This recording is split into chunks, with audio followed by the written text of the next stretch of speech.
Hello friends, রান্নাঘরে লবঙ্গের একটা বিশেষ স্থান রয়েছে। সেটা আমরা সবাই জানি। রান্নার স্বাদ ও সুগন্ধি বাড়ানোর জন্য একটা বিশেষ মশলা হিসেবে পরিচিত এই লবঙ্গ। কিন্তু ওষুধ হিসেবেও এই লবঙ্গের একটা বিশেষ ভূমিকা রয়েছে আমাদের শরীরের উপর, আমাদের দেহের উপর। সেটা আমরা অধিকাংশ মানুষ এখনও অবধি জানি না। লবঙ্গকে যদি আমরা প্রতিদিন সেবন করা শুরু করি, তাহলে আমাদের শরীরের যে কী চমৎকার উন্নতি সাধন হবে, সেটা অধিকাংশ মানুষই আমরা এখনও অবধি জানি না।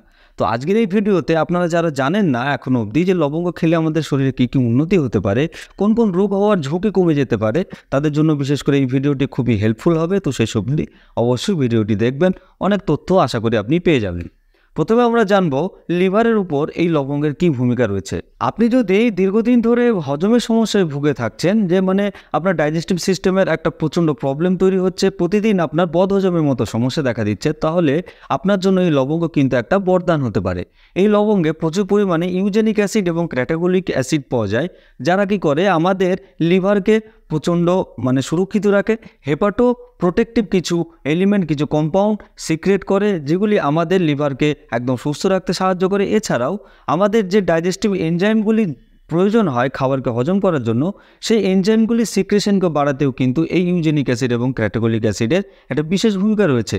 তো আপনি যদি প্রতিদিন খালি পেটে একটি বা দুটি লবঙ্গ খাওয়া শুরু করেন, তাহলে আপনার যদি এইরকম বদহজম বা যদি ডাইজেস্টিভ সিস্টেম রিলেটেড যদি কোনো সমস্যা থেকে থাকে, তাহলে আপনি অবশ্যই অনেক অনেক আরাম বোধ করবেন। এরপরে যেটা খুবই গুরুত্বপূর্ণ একটা প্রভাব এই লবঙ্গের, সেটা হলো আমাদের দেহে ডায়াবেটিসের মতো সমস্যাকে নিয়ন্ত্রণ করতে বিশেষ ভূমিকা রয়েছে। কীরকম বুঝিয়ে বলি, আমরা যখন ডায়াবেটিসের মতো একটা মারাত্মক সমস্যায় আক্রান্ত হই, তখন আমাদের কি হয়, ইনসুলিনের সেন্সিটিভিটি বা ইনসুলিনের রেজিস্ট্যান্স তৈরি হয়। এই ইনসুলিনের রেজিস্ট্যান্স যখন তৈরি হয়, তখন কী হয়, ইনসুলিন ঠিকঠাকভাবে প্রোডাকশন হয় না। আর আমাদের দেহে যে অতিরিক্ত গ্লুকোজ বা অতিরিক্ত যে মিষ্টান্ন, যে জিনিসগুলি সুগার, সেগুলি জমতে শুরু করে এবং তার ফলে বিভিন্ন রকমের রোগ আমাদের তৈরি হতে শুরু করে। তো এই লবঙ্গর গুঁড়ো যদি আপনি প্রতিদিন 1 চামচ বা হাফ চা চামচ পরিমাণ যদি খাওয়া শুরু করেন, তাহলে কী হবে, আপনার এই ইনসুলিনের রেজিস্ট্যান্সকে একদম কমিয়ে দিতে সাহায্য করে। সঙ্গে কী হবে, আপনার ইনসুলিনের যে প্রোডাকশন বা ইনসুলিনের যে সেন্সিটিভিটি, সেটাকে কিন্তু ব্যাপকভাবে বাড়াতে সাহায্য করে। লবঙ্গ খাওয়ার ফলে ইনসুলিনের যে এই প্রোডাকশন বা ইনসুলিনের সেন্সিটিভিটি যখন বেড়ে যাবে, তখন কী হবে, অতিরিক্ত পরিমাণে যে গ্লুকোজগুলি আমাদের ব্লাড স্ট্রিমে জমা হচ্ছিল, রক্ত প্রবাহে জমা হচ্ছিল, সেগুলিকে ব্রেকডাউন করে তার থেকে এনার্জি বা শক্তি উৎপন্ন করবে, যে শক্তিগুলি আমাদের দেহের কোষ থেকে কোষে ছড়িয়ে দিতে সাহায্য করে। আর এছাড়াও কি হয়, আমাদের যে অতিরিক্ত সুগার বেড়ে যাওয়ার যে সমস্যা হচ্ছিল, সেটা আস্তে আস্তে আস্তে আস্তে কিন্তু নিয়ন্ত্রণে আসতে শুরু করবে। তো লবঙ্গ এরকমভাবে ব্যাপক একটা গুরুত্বপূর্ণ ভূমিকা পালন করে। সুগার, যারা টাইপ 2 ডায়াবেটিসের মতো সমস্যা বিশেষ করে আক্রান্ত, তাদের জন্য এই লবঙ্গ, গুঁড়ো লবঙ্গ বিশেষ করে খাওয়ার অভ্যেস তৈরি করুন। অবশ্যই আপনি সুগারের মতো সমস্যা যদি থেকে থাকেন, তাহলে খুব সহজেই, খুব শীঘ্রই আপনি মুক্তি পেতে শুরু করবেন, খুব আরামবোধ শুরু করবেন। এরপরে 3 নম্বর যে পয়েন্টটি খুবই গুরুত্বপূর্ণ এই লবঙ্গে, সেটা হলো আমাদের মুখের উপরের একটা বিশেষ একটা রোল রয়েছে। কীরকম বুঝিয়ে বলি, এই লবঙ্গে প্রচুর পরিমাণে অ্যান্টি ইনফ্লেমেটরি বা প্রদাহ বিরোধী কিছু উপাদান বা গুণাগুণ মজুদ রয়েছে। তাতে কী হয়, আমাদের যখন মুখে বিশেষ করে মাড়িতে বা দাঁতের গোড়াগুলো যখন ফুলতে শুরু করে, দাঁতে যখন পোকা লাগে, বা এছাড়াও মুখে যখন প্রচণ্ড পরিমাণে দুর্গন্ধ তৈরি হয়, যেটা সারাদিনে আপনি প্রচুর ব্রাশ করছেন, দাঁত মাজছেন, তারপরেও আপনার সে মুখে দুর্গন্ধ সরছে না, যাচ্ছে না, আর এই দুর্গন্ধের জন্য প্রধান দায়ী হলো কিছু ব্যাকটেরিয়া। তো তখন কি হয়, আপনি এই লবঙ্গ যদি 2 পিস মুখে রেখে দিন, তাহলে আপনার এই মুখের দুর্গন্ধ কিন্তু খুব নিমেষেই চলে যাবে, গায়েব হয়ে যাবে। এছাড়াও আপনার যদি মুখে কোনো রকমের ইনফেকশন তৈরি হয়, দেখা গেলো ব্যাকটেরিয়া জাতীয় কোনো ইনফেকশন, আপনার মাড়ি ফুলেছে বা আপনার কোনো রকমের কোনো ব্যথা বা কোনো কিছু সৃষ্টি হয়েছে, তাহলেও কিন্তু এই লবঙ্গ আপনাকে প্রচুর হেল্প করবে। আপনি লবঙ্গ যদি তখন খাওয়া শুরু করেন, বা যদি মুখের মধ্যেও রেখে দিয়ে আপনি শুধু চুষতে থাকেন আস্তে আস্তে, তাহলেও কিন্তু এর মধ্যে থাকা অ্যান্টি ইনফ্লেমেটরি যে প্রপার্টিগুলি রয়েছে, সেগুলি কী হয়, কোনো রকমের ইনফেকশন হওয়া থেকে আমাদের মুখকে এবং দাঁতের গোড়াকে, দাঁতের স্বাস্থ্যকে কিন্তু সুস্থ রাখতে ব্যাপক সাহায্য করে। এছাড়াও লবঙ্গের যে তেল পাওয়া যায়, লবঙ্গ থেকে যে তেল তৈরি হয়, সে তেলেও প্রচুর পরিমাণে অ্যান্টি ইনফ্লেমেটরি প্রপার্টি মজুদ থাকে। এই তেলের মাধ্যমেও আপনি কী করতে পারেন, আপনার মুখের দুর্গন্ধ, আপনার এই যে দাঁতের গোড়া ফুলে যাওয়া বা মাড়ি ফুলে যাওয়া, এছাড়াও দাঁতে যে যন্ত্রণা, এই রকম যদি কোনো সমস্যা হয়ে থাকে, সেখান থেকেও আপনি খুব সহজেই মুক্তি পেয়ে যাবেন।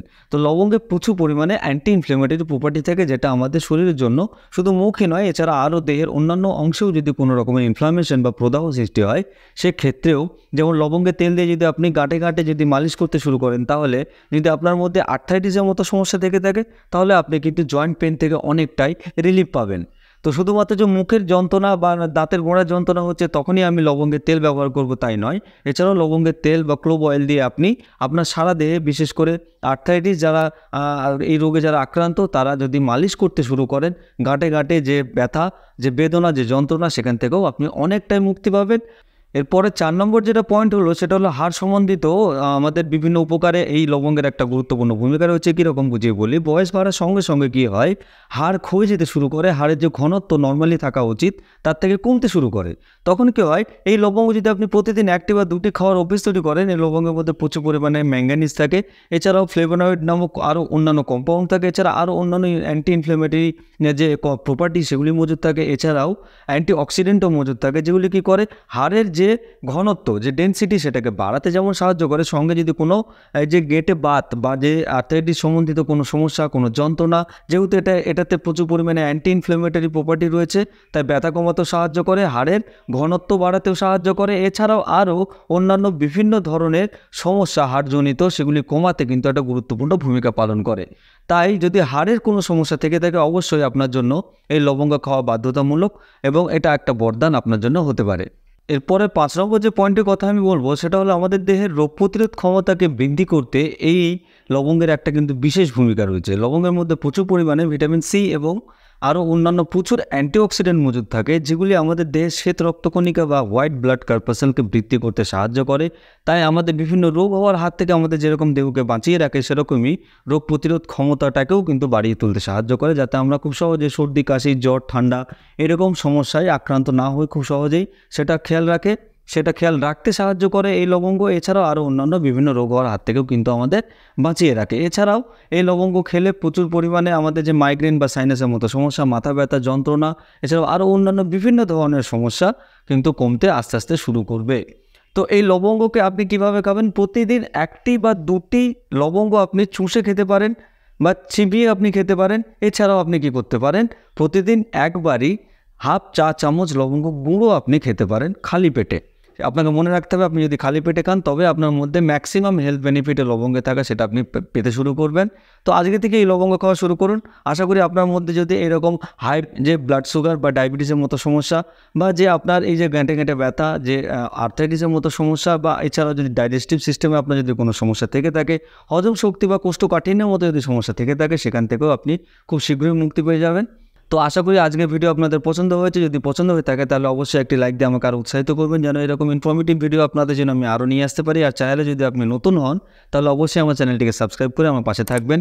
দেখা হবে পরের ভিডিওতে। ততদিন আপনি সুস্থ থাকুন, রোগমুক্ত থাকুন। ধন্যবাদ।